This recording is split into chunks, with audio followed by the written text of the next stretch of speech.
was a bit absorbed then. Bear with me a second. Yeah. Well, I'm Peter Fox, of course, and I'm coming to you from St Edward's, Castle Donington, or at least on behalf of St Edward's, Castle Donington. Do you know, we've seemed to have had Christmas carols in the shops, decorations in the shops, Christmas decorations in the shops since September or something. You know, by the time we actually get to Christmas, it's been months, hasn't it, of the same thing. We've got Christmas adverts on the television, you know, and it's everywhere about us. And we keep being told how many shopping days there aren't left. Yeah, very frustrating really, considering we're in a lockdown for a large part of the time. But there we are, such is life. Same old story every year. It's almost like a sort of routine, you know, Christmas lights twinkling in the high street, calling out to wallets everywhere. Angels from their realms on high telling us to go out and buy, except you can't go out actually for a lot of the time and buy. I expect, like me, you're probably doing a lot of your Christmas shopping online, which lacks a certain sort of charm, doesn't it? But very effective. And of course we've changed everything. It's not so much Christmas, you know, it's not so much Miracle on 34th Street, it's more like amazing things from Amazon. Yeah.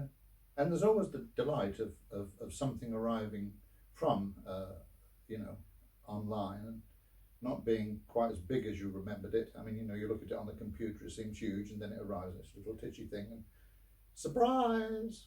It's not at all what you expected. It's easy to be cynical about it all, isn't it, and get a bit hard-bitten about all the commercialism and everything else. I blame the children myself, mercenary little so-and-sos. But there we are. It's not so much about Christmas past, it's more about the Christmas present. But I like presents.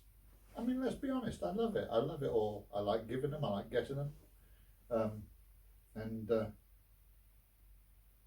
It's easy to get hard bitten about it, but actually they're wonderful because they don't actually have to cost anything financially, do they?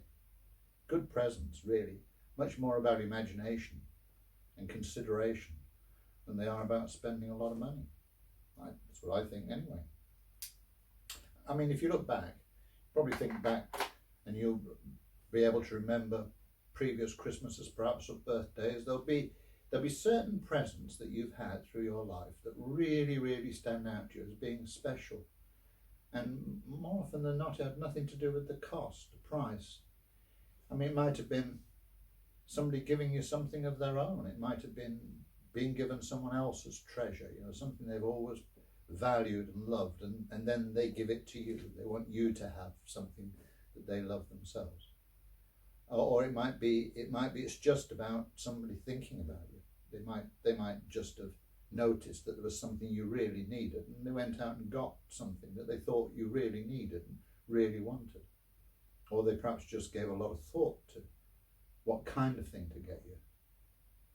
And the money is sort of irrelevant. I mean, even when money comes into it, I mean, sometimes somebody buys you or gives you a really expensive present.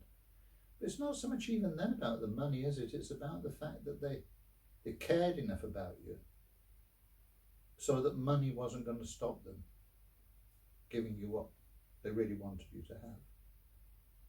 Presents are funny things. It really is a matter of the thought that counts. It's just a chance, isn't it? The gift of a present at Christmas, big or small. It's just an opportunity to do something kind for someone. So I expect this Christmas coming up will be the same for you. There'll be presents you get that you really, really love and are really pleased with, and then there'll be the other routine ones you swap almost as a matter of an exchange of courtesies. But when you get that special present, that thing that really stands out for you, you'll say something like, "For me? You got this? For me? How did you know? It's just what I really wanted. Thank you." You get a really good present. really, apart from thank you, there are no words for it.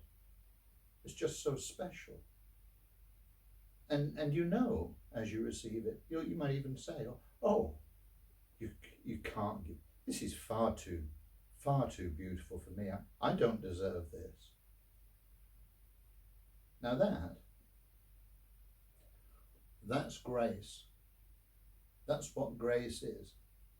Whether we're talking about the grace of Almighty God or we're talking about the grace that can exist between two human beings. Grace is a thing that is very, very precious, which is given free, without condition. And the only response to such grace, you can't buy it, you can't earn it. The only response is thanks, whether it be to the kind person who gave you a present you really needed, or God, who gives you every day the gift of life. Grace is a strange thing. It's like presents. Some presents, they're instantaneous. You receive the present and immediately there's delight. Some presents are more like what I call slow burners. You get some presents and you go, oh right, thank you very much. You don't quite know what you're going to do with it.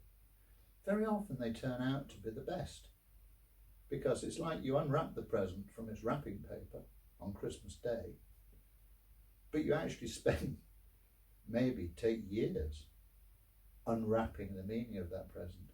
It means more and more and more to you as the years go by.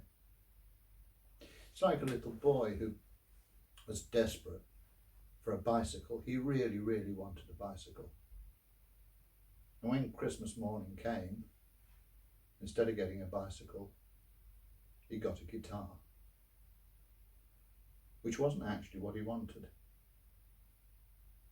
His name was Elvis Presley.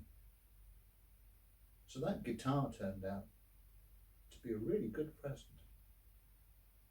That's how it is with grace. Take it now with thanksgiving. Unwrap it slowly through the years. It's a gift. It just goes on giving. And this Christmas, be grateful for the grace you receive. Make somebody else happy. God bless.